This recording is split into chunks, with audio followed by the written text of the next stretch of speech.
welcome into a very special edition of Messi and Co. We are your hosts, Austin Robillard, and joined with me is Alejandro Villegas.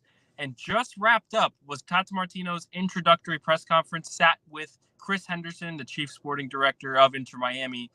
Press conference has just concluded. We learned a lot, some things that we probably already knew, some things that I was interested to learn, actually, Alejandro. We'll touch on a couple of those. It lasted about 30 minutes. Questions went quick. It was probably the busiest I've ever seen the press conference room and the busiest I've ever seen a training with Inter Miami. There were barricades and wristbands, more photographers and journalists than I've ever seen before. And I think this is just a new era of Inter Miami, and Messi's not even here yet. But it's a lot to get used to. But let's break down a little bit of what we heard in this press conference between Tata Martino and the media members. First thing I want to go ahead and put out there was that Tata Martino said, this was the main thing for me, is that he said Inter Miami were in talks with him before the signing or before he knew that Messi was confirmed and Busquets. So for me, I think there was a 5-6 day window between when Phil Neville was fired and when Messi was announced to join the team. So I think immediately on their minds, they knew that Tata Martino, no matter what, was to be reached out and, offered a head coaching job. Chris Henderson, there was a quote from him that he went on and said that this was their target. Tata Martino was their number one, and they went out and got him, and they were very happy to do that.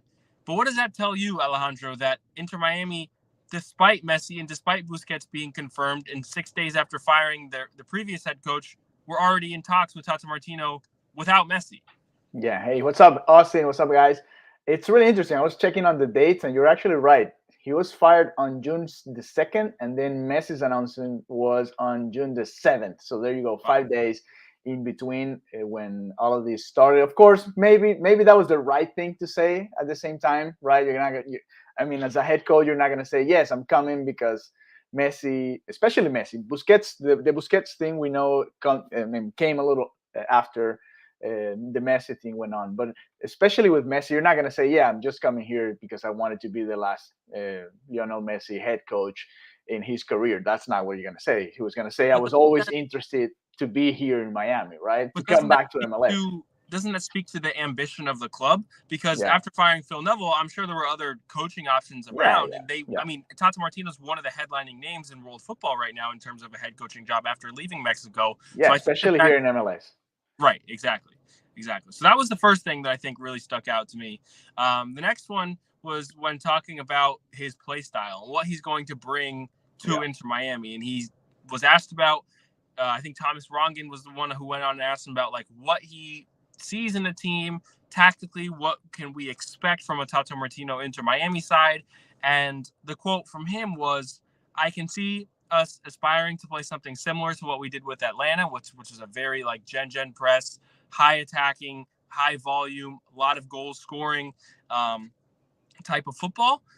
But he also said that given the team that he has, he will probably have to make adaptations. He will go ahead and adapt to the players that are on the roster. So, for a long time, when the club was first born, Diego Alonso to Phil Neville, this team has not necessarily touted attacking football. It has not come out at all. They have not been a goal-scoring side, and you can even see that now in the standings. They were just never a goal-scoring side. Now with Tata Martino there, Alejandro, can we expect it? Can we expect it? This is interesting, and that was going to be my question if I got the chance, right? Yeah, right. Because the obvious question was, okay, how's Joseph Martinez fit in your system right now? Because he's not the same player that took you to the championship. He's not the MVP of the league as he was in 2018. And I had the opportunity to cover that MLS Cup final in Atlanta when they won the championship with a Joseph Martinez goal. And I remember that team used to play with two men forward.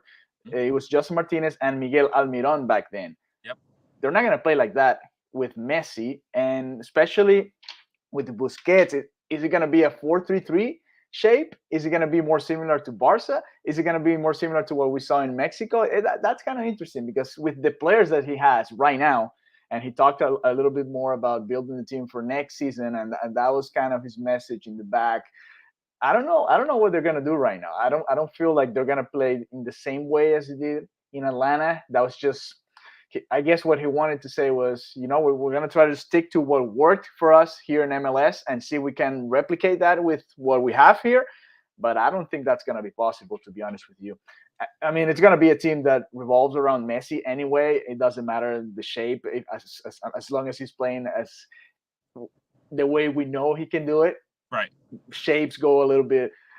You put it on the side when you have people Messi. like Messi and Busquets, right? And the thing is with me, when I watched, that Mexican side of what was it, around 2020 when they were trying, one thing I noticed too, and it's about a player with Inter Miami, Rodolfo Pizarro, a lot of the time was listed as a left winger, and in a 4-3-3, like a standard 4-3-3, and that's kind of, Rodolfo Pizarro is not an out-and-out winger. He's never been an out-and-out winger, but even with Inter Miami under Phil Neville, they've put him out there on the left side in order to drag in forward. We've seen that in Messi's career from the right wing with Barcelona, where he drags in under strikers and plays that way, especially as he's gotten older. He's looked as more of a 10 than anything, and he's been listed there. But in a traditional style 4-3-3 with an older Busquets in the roster, I think it makes a lot of sense to go that route. Throw Messi as either a right winger or a left wing, doesn't matter. Put two strikers in front of him and have a bunch of midfield help to support the back line. I think that makes the most sense, but we'll see what Tata Martino does. Yeah, we'll see what happens. We'll see. I mean, he was asked about the players. He hasn't talked to them because he doesn't have his paperwork yet, so he can't talking to players is actually working, so he can't do it right now. And that was one of the main questions too. When is he going to be able to actually go ahead and coach the team? He said 60% of the season has already gone by, and I mean, he didn't set the bar too high. He said, you know what, we're going to try to make the playoffs.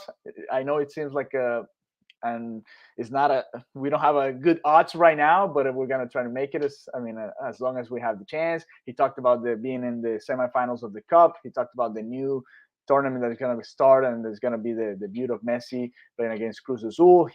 His focus was more on maybe winning one of those tournaments, and if we can make it to the playoffs, cool. But it was more focused on what we're going to build for next season. That was my takeaway from this press conference from Martino. Yeah, which is a big one, because I mean, there's a lot more to, obviously trophies is a huge thing, and now that there's 3 total competitions that Tata Martino is going to come in and play, it's about where he is in these positions or in these competitions. You're starting in the Open Cup semifinal in August against Cincinnati away from home, and you have a possibility of hosting the final in September if you win that game and Houston wins their game. And then with the Leagues Cup, it's a brand new competition. Nobody's ever done it before. You're starting Messi then. That's when he's debuting. There is a huge possibility that Miami could win that trophy as well. And with just the U.S. Open Cup trophy, you automatically qualify for the Champions League. I think it's called Champions Cup now, but whatever. You qualify for the CONCACAF Champions League. So that puts you in a position, as you just mentioned, for 2024 to build up to something that's a lot more important. As of right now, you're sitting in 15th place in the East, and you're on a 7-game MLS losing streak. And if you got 2 more games, possibly 4 more games or I would say probably 2, maybe 3 more games without Tata Martino as the head coach, at least 4 more MLS games without Messi on the roster. So there's, it's not that the dream is gone in MLS. You can try and sneak into a 9th spot, and then of course anything can happen. That's the beauty of American sports in the playoffs, like with the Miami Heat, like with the Panthers. You can sneak in, but then again, it's still going to be a really tough task for him. So I think that it's right to focus on building for 2024 and to focus on these competitions that you have an advantageous position in. So I 100% agree with him. And especially, I mean, if you have Messi, you have the best player in the world. If you sneak in a playoff spot, nobody's going to want to face that team, regardless of how bad they've been playing so far. So another interesting thing before we close it out, the Rodolfo Pizarro thing. Like he said, on the soccer side of things, he likes the player. He talked about his first 2 years in Mexico and how well they did together over there. Because and the question was going that way, asking because Pizarro had the opportunity to go back to the Mexican national team because Tata Martino was there. He was the one who called him back to the national team.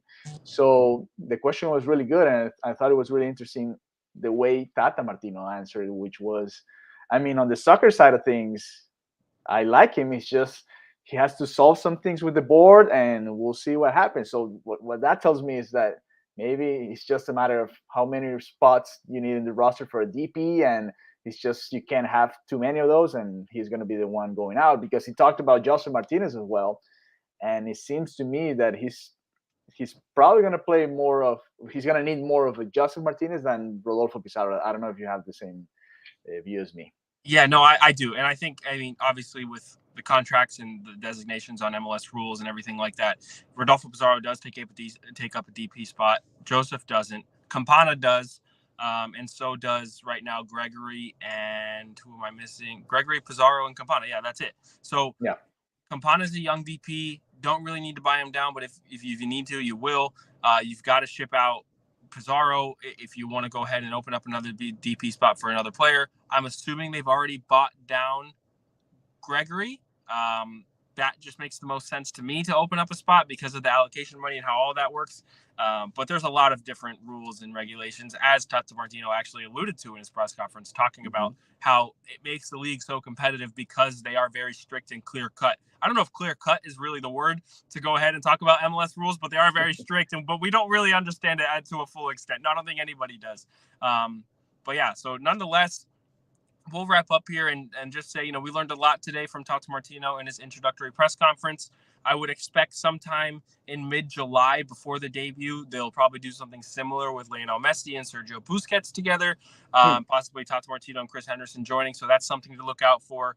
But go ahead, check out Messi & Co. on all podcast platforms, on our YouTube channel. And just note, Inter Miami do have a game on Saturday against Austin FC at home, and we will be covering that as well. Alejandro, thank you very much. And for all of us here at Messi & Co. and 5 Reasons Sports Network, thank you very much, and we will see you guys next time. Bye-bye.